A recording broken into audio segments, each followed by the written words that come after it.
Good morning. Today I want to recognize a powerful movement taking place across our country and talk about how we can address it in our music classroom.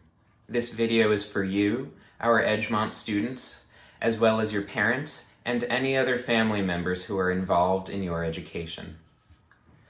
Over the last week, major protests have been taking place in cities across the U.S. in response to the racism that people of color, specifically African Americans, are subjected to daily and have faced, frankly, since the founding of our country.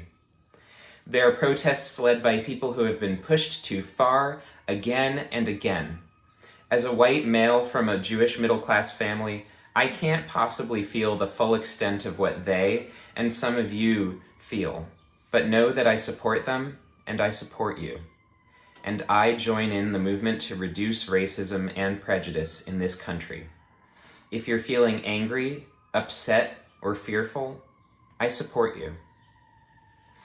This year, I had the privilege of taking part in 2 classes offered free to Montclair teachers through Kean University. They were teaching the Holocaust and teaching prejudice reduction. I also recently took part in an online seminar hosted by the National Association for Music Education on Decolonizing the Music Room. Here's how I believe we can make movements to affect that change in our own classroom, and it centers around 2 main ideas. First, I reaffirm my commitment to researching our music, doing no harm through music, and increasing the diversity of our repertoire. Like the United States themselves, some of the songs that have persisted in our national music education have difficult histories. If those histories turn out to be problematic or involve the oppression of a certain people, those songs will be removed from our repertoire. Those songs include Jump Jim Joe and even Shoe Fly. If I've hurt you through the inclusion of these songs, I'm so sorry. Likewise, musicians of color will continue to be highlighted in our studies. Our country owes its musical culture to African Americans who have always been at the forefront of the newest popular sounds. Second, tell me who you are. Now, more than ever, it's critical that you see yourself in the music we study. Is there a song or a piece of music that's been in your family for a long time? How about one that you learned from your parents or from your parents' parents? Is there a song that has stuck with you for a long time? And I'm talking about years, not just weeks.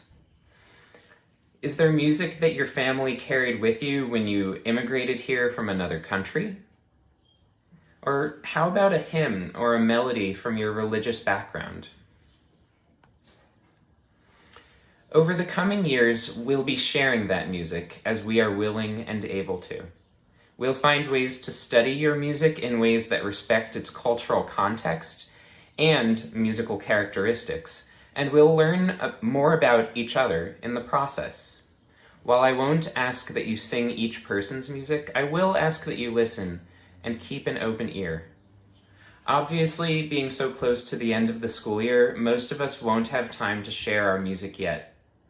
But I believe it's imperative that we begin this learning process now.